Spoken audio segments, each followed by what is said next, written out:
One of the sites that I've been going to for 30 years, over 30 years, is Crawford Lake right here in Milton.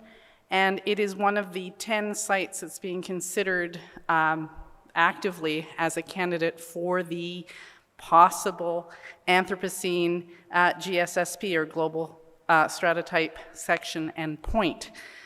So there has been a lot of debate in the stratigraphic community around the idea of erecting a formal Anthropocene epoch or not. And it's been a huge controversy, and only people who like stratigraphy deeply, the way Martin Head likes stratigraphy deeply, who is one of my colleagues, really care about this, but it has been raging. So the issue then is that the word Anthropocene is in common currency, particularly amongst social scientists who unfortunately conflate it and equate it with anthropogenic impact. And anthropogenic impact, of course, is not synchronous around the world, because anthropogenic impact occurred a lot earlier in China than it did in Crawford Lake. So the issue with stratigraphers is you're going to have one moment in time to define the beginning of an epoch, okay? So this is the issue. So the stratigraphic community decided to take ownership of a word that was coined to sound very much like Holocene and Pleistocene and Miocene, and therefore we decided to take ownership.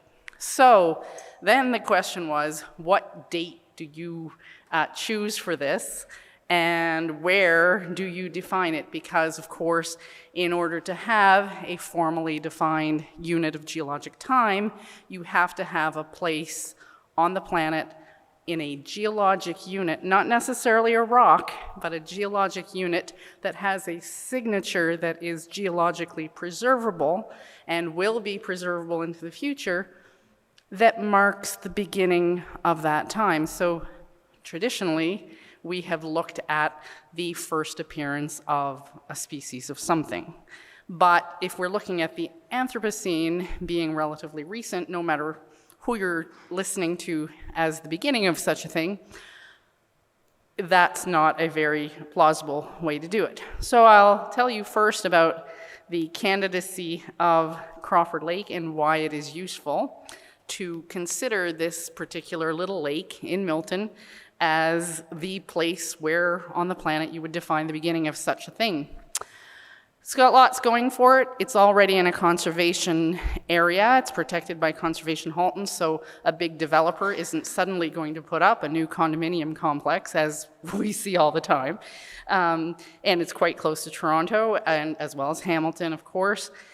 So it's easy to get to, and that's not a tiny issue when you think of people going to far-flung places to see the GSSP, the golden spike.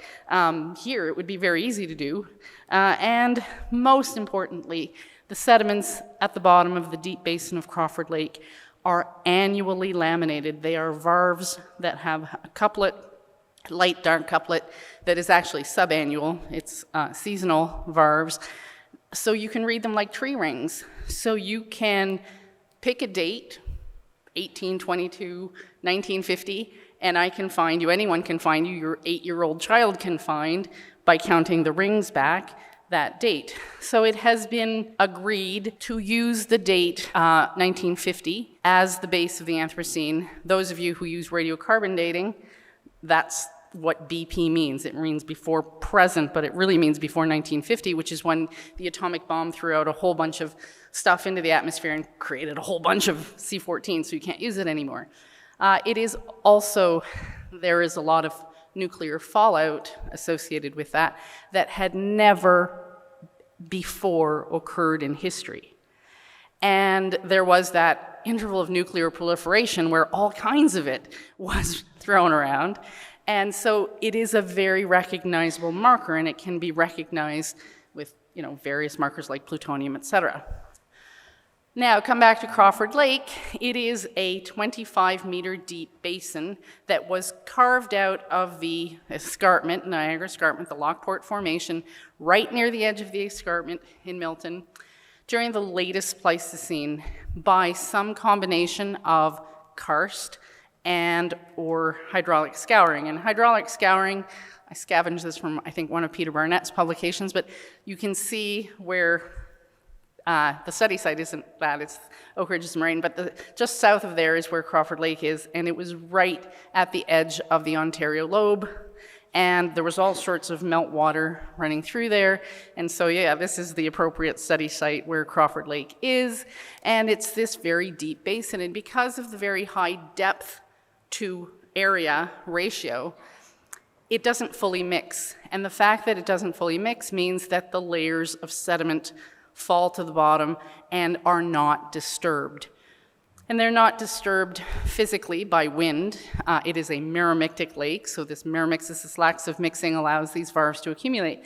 And in my abstract, indeed, and in some of my papers, an erroneous assumption was made, and it dates back well before me, to the first people who talked about Crawford Lake and the fact that the varved sediments are due to what is commonly found in meromictic lakes, which is bottom water anoxia, which would prevent bottom-dwelling organisms, benthos, from doing their thing and mixing it up. Well, so then we went and measured the oxygen in the water column, and we found that that isn't the case. So I'll show you some of those data in a minute. Now, way back in 1969, there was my supervisor, my master's supervisor, Jock McAndrews, there was a grad student of his who looked at sediments that they had taken a sediment core from Crawford Lake because it wasn't too far from Toronto. It was a little project for her to do. There was nothing special about Crawford Lake.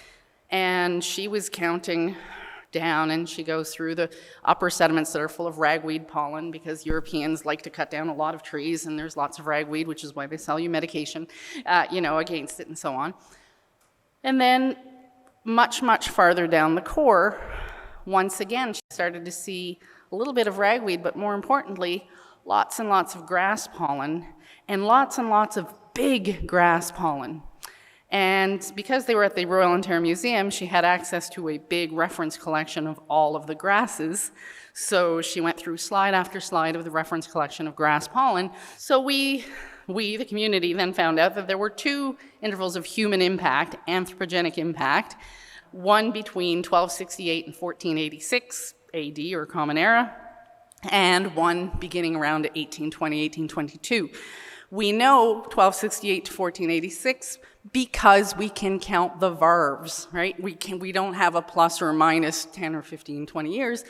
We know the exact years that the village was occupied and abandoned by Iroquoian people who were farmers. They were indigenous farmers, and their whole villages relied primarily on the energy from the three sisters of corn, beans, and squash, together with sunflower, etc., and purslane.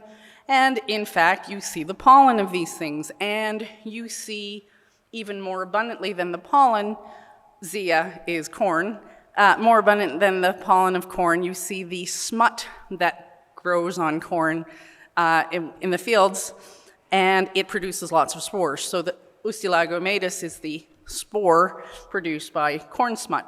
So these, what we call cultivar pollen and spores of their pathogens, are very clear markers of two distinct intervals of human impact, one European, EuroCanadian, and one much before, and in between, no impact. And this had a real impact on the lake. Eutrophication, the increase in nutrients, you can see chemically, increase in organic carbon, the carbonates, which are produced by carbonate-secreting organisms. You see lots and lots of productivity amongst algae, amongst the consumers of algae, et cetera, et cetera, et cetera. And you see it in the what we call the Wendat, or the Iroquoian interval, and in the European interval, and not much in between. It's textbook. So two intervals of anthropogenic impact, but we're promoting this because we can point to the layer that is 1950 as the ideal place for the Anthropocene. So there are varves, and forever, until August of last year, everybody who wrote a paper talked about the hypoxia or the low oxygen or the total absence, the anoxia in the bottom waters being the reason, the raison d'être, the reason for the varves being there and for the exceptional preservation of the fossils. Well, then we measured it. We measured it in August, and we thought we must have not calibrated. I thought my Ph.D. student hadn't calibrated the meter properly, and we went back in February, and indeed, it is not hypoxic. So the DO never goes anywhere close to 2 micrograms per liter, which is the limit for hypoxia. So well-oxygenated water's all the way to the bottom, yet there are annual varves. There's a beautiful couplet. It has been radiocarbon dated. We've gone back for years, since 1969. There always is the right number of varves that accumulates after the last core that's been taken. They are annual layers, but not because the bottom water is anoxic, because it's not. However, the bottom water is clearly different. So the monomolymnion, the part below what's called the chemocline, is very, very different. You can see the conductivity shoot up, you can see the pH go down, and really doesn't change much between the summer and winter, whereas, of course, the temperature will change quite dramatically. And the DO, because of respiration by organisms in the water column, it changes seasonally, and it changes with depth in the water column for good biological reasons that I'm not here to talk about. But I was a bit nonplussed by this because I had been telling, as I'm a member of the Anthropocene Working Group, and I was telling my colleagues how good it was that we had anoxia in the bottom water and therefore these varves. But it turns out that it's even better that the varves are there but the bottom waters are not anoxic, because things like plutonium are actually mobile in reducing conditions, but they are not in oxygenated conditions. So we actually feel even more confident that we have the very, very best of these sites that is being considered as a type section for the Anthropocene. So the 10 sites are being scrutinized, and every aspect is being documented. So the film crew actually, Mercury Films, who produced the film Anthropocene that has been seen, and received a lot of accolades, they came out with us. You can see the drones. They did some underwater photography, and they filmed every aspect of what we were doing on the lake that day. It was just in February, and back in August, we had a raft out, etc. So we've been doing all sorts of work with a variety of collaborators to establish to make a case, to make the best case possible to use Crawford Lake as the GSSP for the Anthropocene, if the stratigraphic community agrees that such a thing should exist. I've